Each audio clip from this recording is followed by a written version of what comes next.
مولانا محمد بلغ العلا بكماله كشف الدجى بجماله حسنت جميع خصاله صلوا عليه مشرق حب محمد मतलानी दीवाने मशरक़ हुब्बे मोहम्मद मतलाए दीवाने मतलाए खुर्शीद शिफा से सो जाना बलगल बिकमालिही कशफत असनद जन्नत सालिही सल्लल्लाहु अलैहि मौला मेरे खबर बर्बाद तू हो चल मौला मेरे खबर बर्बाद तू हो चल कुछ अपना जिंदगी का एक बार नहीं होता अल्लाहुम्मा सल्ली अला सय्यिदिना मौलाना मुहम्मद व अला आलि सय्यिदिना मौलाना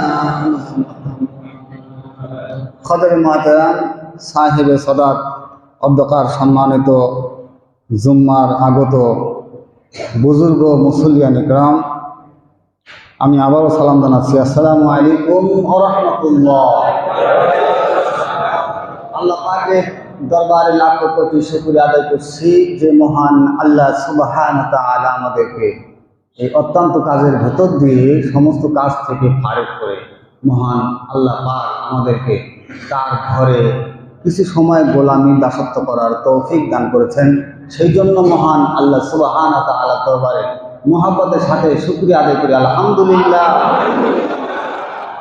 দরুদ ও সালাম বর্ষিত হোক সেই রাসূলের প্রতি যিনি আখিরি জামানার পয়গাম, দোজাহানের নবী, নেতাদের নেতা, সর্দারের সর্দার, অত্যন্ত সাহসী নবী, অত্যন্ত দামি নবী। সেই নবীর প্রতি আমরা দরুদ ও সালাম, যেই নবী সারাটি জীবন আল্লাহর দ্বীন আল্লাহর জমিনে প্রতিষ্ঠার জন্য জীবনের শেষ সময়টা পর্যন্ত জীবনটা পার করে দিয়েছেন দিন কায়েমের জন্য, সমস্ত উম্মতি মুহাম্মদী তাদেরকে এই মেসেজটা দেওয়ার জন্য। সেই নবী, যেই নবী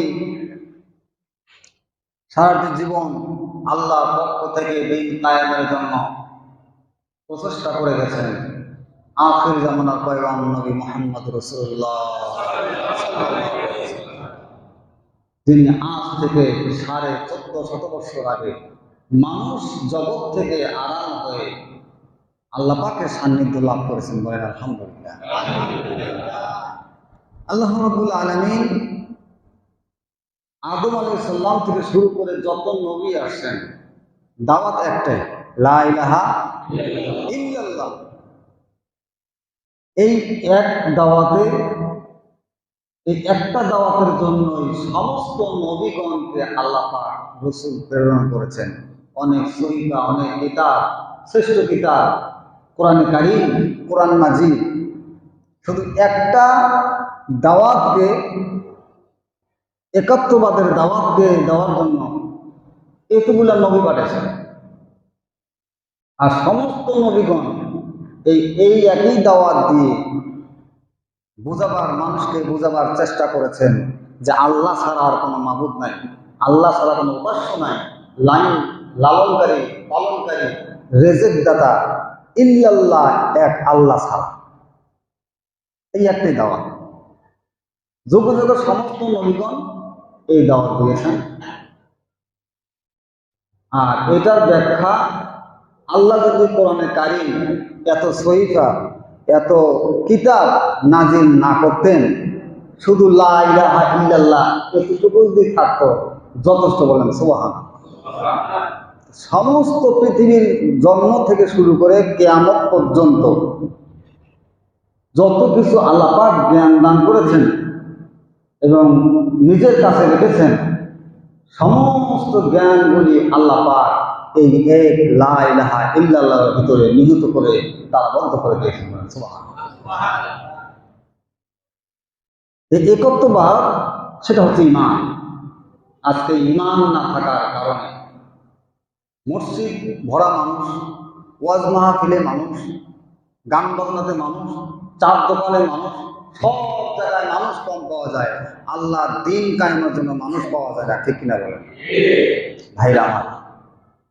এই জন্য আল্লাহ পাক বলছেন যে উত্তম কাজটি তোমাদের করতে হবে, যে উত্তম কাজের বিনিময় আল্লাহ পাক, উত্তম কাজের বিনিময় আল্লাহ পাক দিবে জাহান্নামের দরজাকে বন্ধ করে বান্দার জন্য জান্নাতের রাস্তাকে আল্লাহ পাক খুলে দিবে বলেছে। এই জন্য একজন নবীকে আমাদেরকে পরিপূর্ণভাবে মানতে হবে। আল্লাহ পাক কোরআনে কারীমের মধ্যে বলছেন, ওয়া ইন কুনতুম তুহিব্বুনাল্লাহা ফাত্তাবিউনি ইউহিব্বুকুমুল্লাহ ওয়া ইয়াগফির লাকুম যুনুবাকুম ওয়াল্লাহু গফুরুর রাহিম।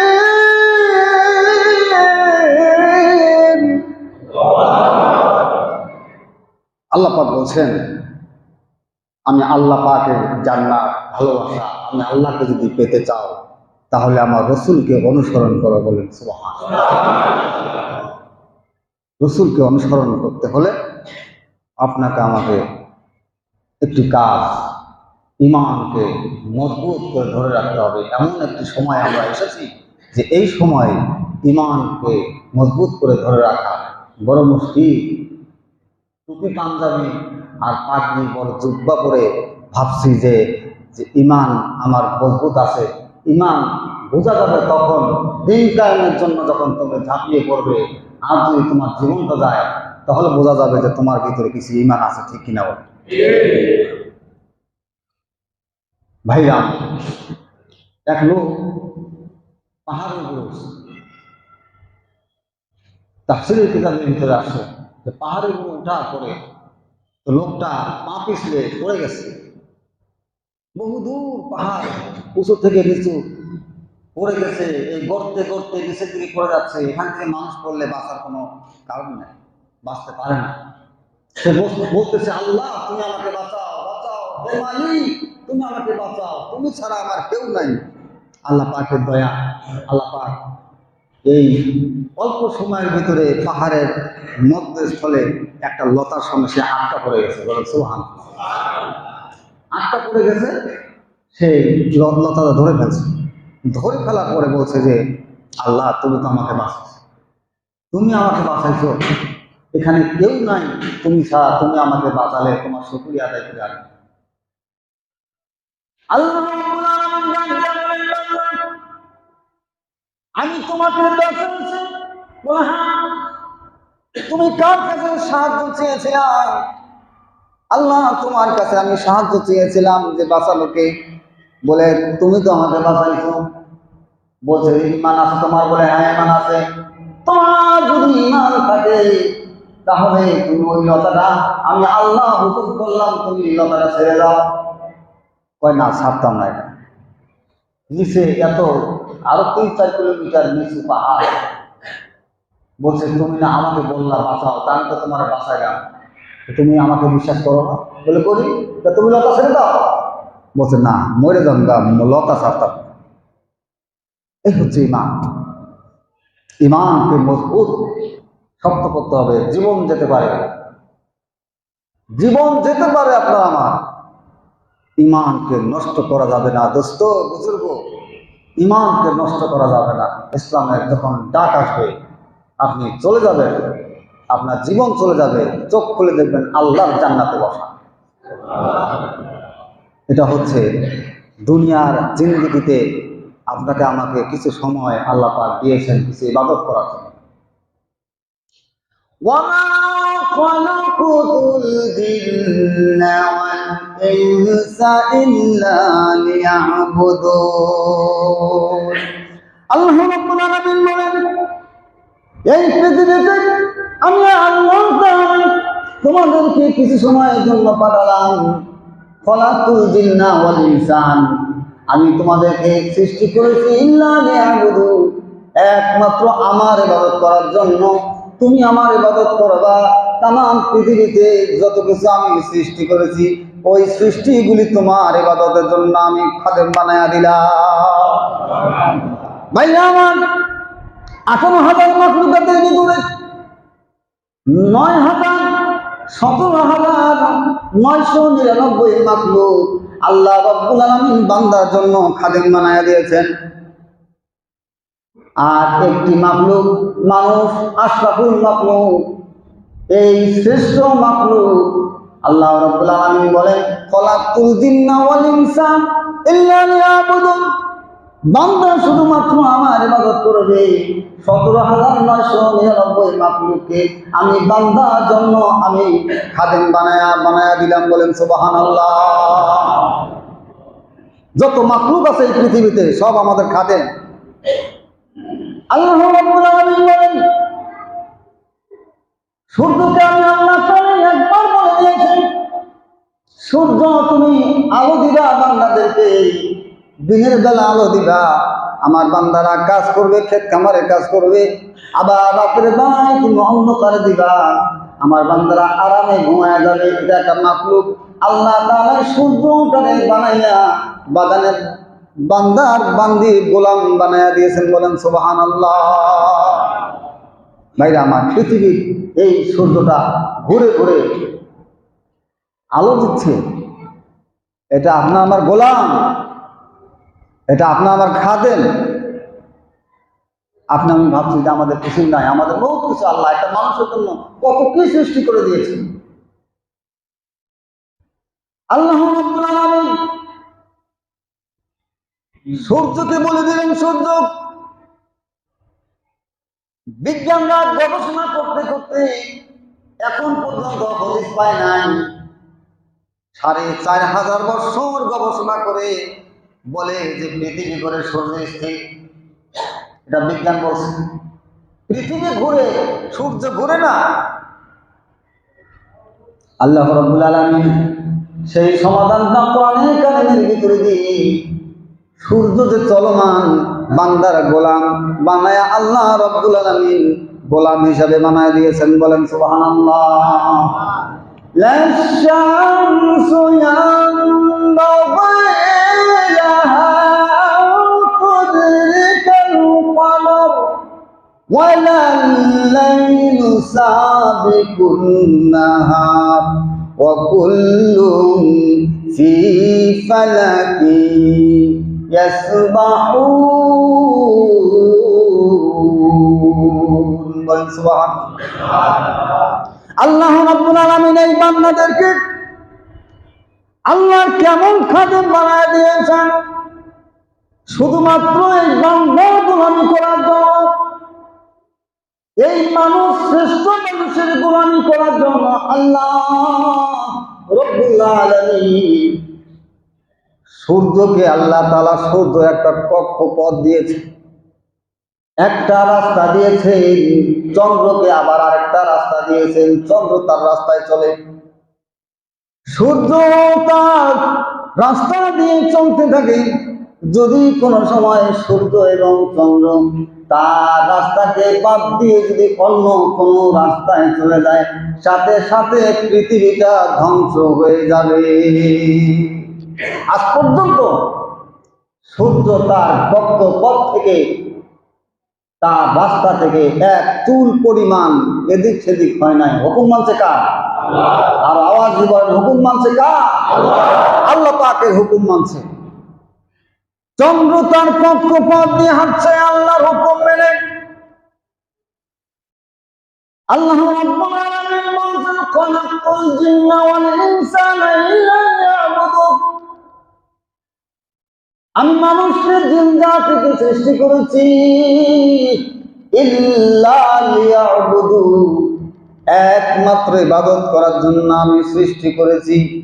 বান্দা শুধু আমার ইবাদত করবে, আর 17,999 নাফরমানকে আমি আল্লাহ রাব্বুল আলামিন বান্দার গোলাম বানাইয়া দিলাম। গরু আপনাকে দুধ দিচ্ছে, গরু আপনার কথা শুনে। ছাগল তো আপনার কথা শুনে, মুরগি তো আপনার কথা শুনে। গাছ লাগাইছেন তো গাছ তো আপনাকে ফল দেয়, গাছ তো বড় হয়ে কাঠ হয়ে যায়। এটা তো আপনার উপকারের জন্যই আল্লাহ রাব্বুল আলামিন বানাইছে। এই জন্য আল্লাহ সূর্য দিয়ে মানুষের গোলাম বানাইছেন। সূর্যের আলো থেকে বিজ্ঞান দেখেন, বিজ্ঞান বলছে যে সূর্যের যে আলোটা, এটা সূর্য একটা গ্লাস, এই সূর্য থেকে অটোমেটিক আলো চলে আসে, সেখানে সংঘর্ষ হয়। এটা হলো বিজ্ঞানের কথা। কিন্তু আজকের বিজ্ঞান কোরআনের কাছে অসহায়। এখন আর সেই যুগ নাই, এখন হচ্ছে কোরআন হাদিসের রিসার্চের যুগ। বলেন আলহামদুলিল্লাহ। কোরআন হাদিস রিসার্চ হচ্ছে, তাম পৃথিবী বিজ্ঞানরা এই কোরআনে কারিমের কাছে অসহায়ের মতো, ভিক্ষুকের মতো দাঁড়িয়ে থাকে। বলেন সুবহানাল্লাহ। বিজ্ঞান বলছে যে কোরআনে এই সূর্যের কোনো আলো যেটা, এটা অটোমেটিক ওখানে ঘর্ষণ হয়, সেখান থেকে একটা আলো। আসলেই আলোটা কোত্থেকে আসে? এটা বান্দার গোলামি করার জন্য আল্লাহ পাক কি সিস্টেম করেছেন। আল্লাহ পাক নিজেই নূর, আল্লাহ পাক নিজে আলো। বলেন সুবহানাল্লাহ। আল্লাহ পাক আলোর জাত। সকালবেলা যখন সূর্য উঠে দেখবেন দূর থেকে দেখা যায় যে সূর্যের চতুর্দিক থেকে চিকন চিকন রশ্মি, হলুদ রঙের, লাল রঙের, হলুদ রঙের, এরকম কালারের চিকন চিকন রশ্মিগুলি এই সূর্যতে ট্যাপেট করতে থাকে।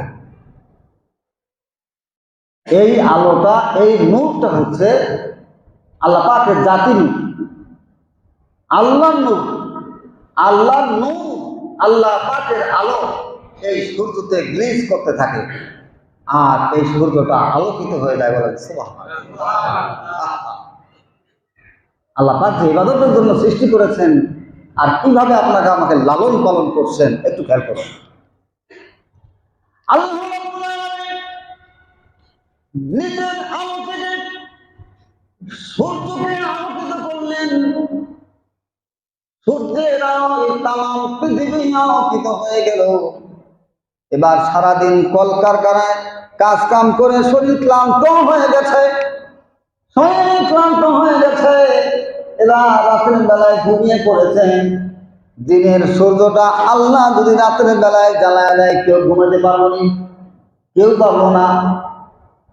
জ্বালানোর ফাঁক দিয়ে দরজা চিপা দিয়ে আলো যখন ঢুকবে, অত্যন্ত গরম রোদের কিরণ নামে পড়বে, মানুষ ঘুমাতে পারবে না। এই জন্য আল্লাহ রাব্বুল আলামিন দিনের বেলায় আলো জ্বালাইয়া বান্দার কাজের ফয়সালা করে দিলেন। রাত্রে বেলায় সূর্যটাকে বন্ধ করে দিয়ে আল্লাহ রাব্বুল আলামিন ঘুমানোর সুব্যবস্থা করে দিলেন।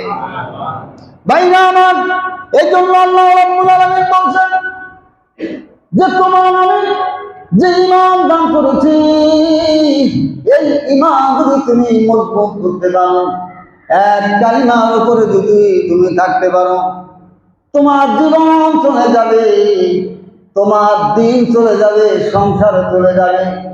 হয়তো দিনের জন্য, আল্লাহর দিন কায়েমের জন্য তোমার জীবনটা চলে যাবে, কিন্তু তোমার জীবন চলে যাওয়ার সাথে সাথে চোখ খুলে দেখবে আল্লাহ উচ্চ মাকামে আল্লাহ পাক তোমাকে প্রবেশ করাইছে।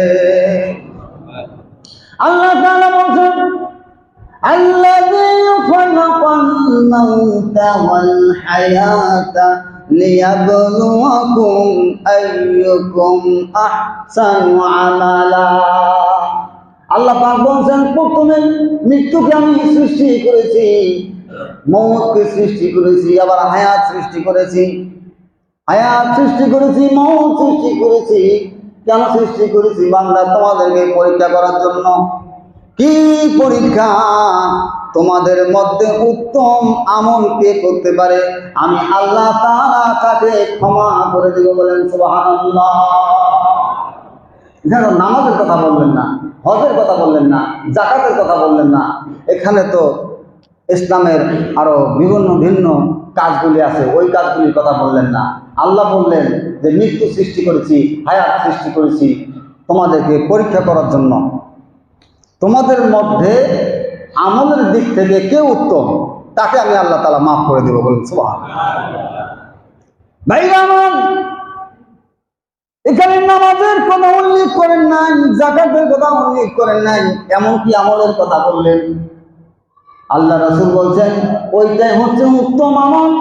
আল্লাহর পক্ষ থেকে যখন আল্লাহর পক্ষ থেকে দিন কায়েমের ডাক দিবে, দিনের রাহবার যারা দিন কায়েমের যখন ডাক দিবি, আল্লাহ রাসূল সাল্লাল্লাহু আলাইহি ওয়াসাল্লাম ভবিষ্যৎবাণীর ভেতরে বলেছেন, পশ্চিম, দক্ষিণ, উত্তর, পশ্চিম কোণ থেকে একটি ইসলামের তাওহীদের ডাক আসবে।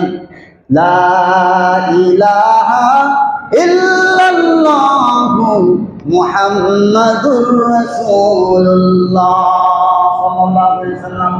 আল্লাহ নবী বলেন, উত্তর পশ্চিম কোণ থেকে একটি কালিমার দাওয়াতের ডাক আসবে, তাওহীদের ডাক আসবে। এই ডাকটা যে গ্রহণ করবে সে সফল কাম হয়ে যাবে। আর এই ডাককে যারা অবাক করে নিজের মন, নিজের বানানো আইন তৈরি করা, মানুষের তৈরি করা আইনকে মেনে নেবে, তারা পথভ্রষ্ট হয়ে যাবে। আল্লাহ রাব্বুল আলামিন এই যে একটি কথা, সেটা হচ্ছে লা ইলাহা ইল্লাল্লাহ, এইটার উপরে আপনাকে আমাকে অটল হতে হবে। সারা বাংলাদেশ, তাম পৃথিবীতে এমন একটি দল রয়েছে, যেই দলটি তাওহীদের দল, আল্লাহর সৈনিক, কোরআনের সৈনিক। যেই কোরআনের সৈনিক যারা আছে, মানবতা দুনিয়াতে আপনার আমার মানবতা উল্টে গেছে। কোরআন রয়েছে কোরআনের জায়গায়, হাদিস রয়েছে হাদিসের জায়গা। কোরআনও চলে না, হাদিসও চলে না, সব বানানো ইসলাম। ঠিক কিনা বলেন? কারণ ইসলাম বানায় যারা হাদিসকে তৈরি করে, কোরআনের অপব্যাখ্যা করে আল্লাহর আইনকে বাদ দিয়েছে। সমাজে আল্লাহর আইন নাই, মসজিদের ভিতরে আল্লাহর আইন নাই, দেশের মধ্যে আল্লাহর আইন নাই। সব মানুষ রচিত আইন দিয়ে সব চলে। দোকান চলে বানানো আইন, রাষ্ট্র চলে বানানো আইন, পার্লামেন্ট চলে বানানো আইন। এই জন্য আমাদের দেশের মানুষগুলি আজকে আমরা হতাশাগ্রস্ত হয়ে গেছি। ঠিক কিনা বলেন? আল্লাহর দিন, আল্লাহর জমিনে কায়েম করার জন্য আপনাকে আমাকে উঠিয়ে আসতে হবে।